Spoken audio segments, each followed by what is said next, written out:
akan memberikan suatu keputusan akhir yang konstitusional sehubungan dengan keterpilihan Presiden dan Wakil Presiden Republik Indonesia periode 2024-2029. Sebagaimana kita maklum, penyelesaian dengan saluran hukum melalui Mahkamah Konstitusi ini merupakan mekanisme terbaik sebagaimana menjadi amanat konstitusi guna menyelesaikan perbedaan pendapat, bahkan persisihan di antara pihak-pihak yang berkepentingan secara damai, adil, dan bermartabat sehubungan dengan hasil pemilihan umum Presiden dan Wakil Presiden. Pihak terkait dan kami selaku kuasa hukum pihak terkait memiliki kepercayaan yang tinggi kepada Yang Mulia para Hakim Mahkamah Konstitusi dalam memeriksa, mengadili, dan memutuskan hasil pemilihan umum Presiden dan Wakil Presiden ini dengan seadil-adilnya dan dengan kemandirian penuh tanpa pengaruh dan tekanan dari pihak manapun. Bagaimana telah kita ketahui bersama, pada hari Rabu tanggal 20 Maret 2024 pukul 22.19, Komisi Pemilihan Umum KPU telah mengumumkan keputusan nomor 360 tentang penetapan hasil pemilihan umum Presiden dan Wakil Presiden dan seterusnya. Berdasarkan SK KPU nomor 360 tahun 2024 itu, pihak terkait merupakan pihak yang ditetapkan oleh KPU dengan perolehan suara 96.214.691 atau setara dengan 58,58% dari jumlah suara sah tingkat nasional pada pemilihan umum Presiden dan Wakil Presiden tahun 2024. Selain itu, pihak terkait telah ditetapkan pula sebagai pemenang pada 36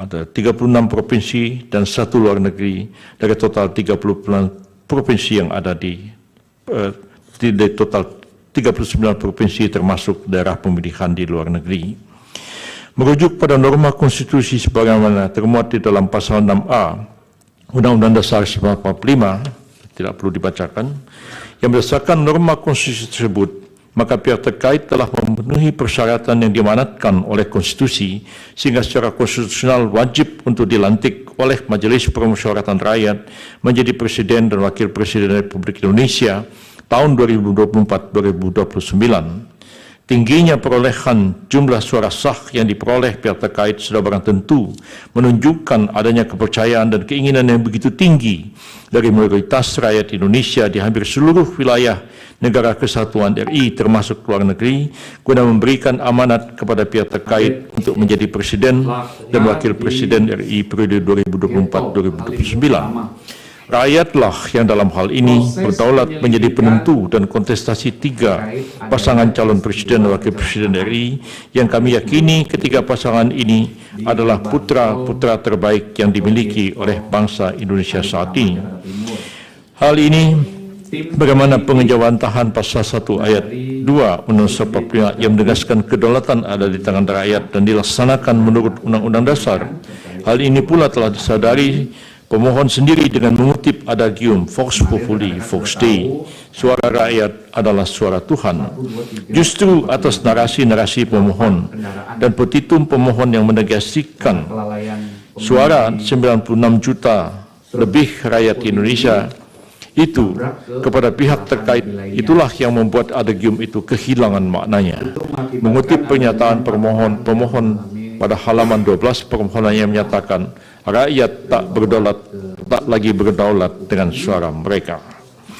Berkenaan dengan pasal 6 ayat 3 Undang-Undang 45 dan kaitannya dengan hasil pemilu Presiden dan Wakil Presiden tahun 2024, maka pihak terkait mengingatkan agar semua pihak secara bijak, penuh kehati-hatian, dengan penuh rasa tanggung jawab, secara bersama-sama senantiasa menjaga agar norma pasal 64 ayat 3 Undang-Undang 45 dimaksud tidak terlanggar. Jangan sampai setelah hasil pemilihan umum diperoleh atas adanya ketidakpuasan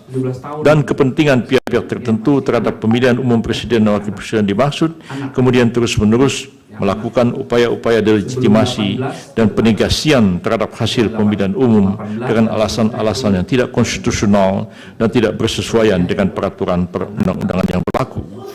Dalam konteks ini, bila mana kita mencermati permohonan dari pemohon akuo, maka akan nampak adanya upaya-upaya yang tidak berlandaskan hukum dari pemohon untuk menegasikan jumlah suara sah 96 juta lebih itu dari rakyat Indonesia kepada pihak terkait.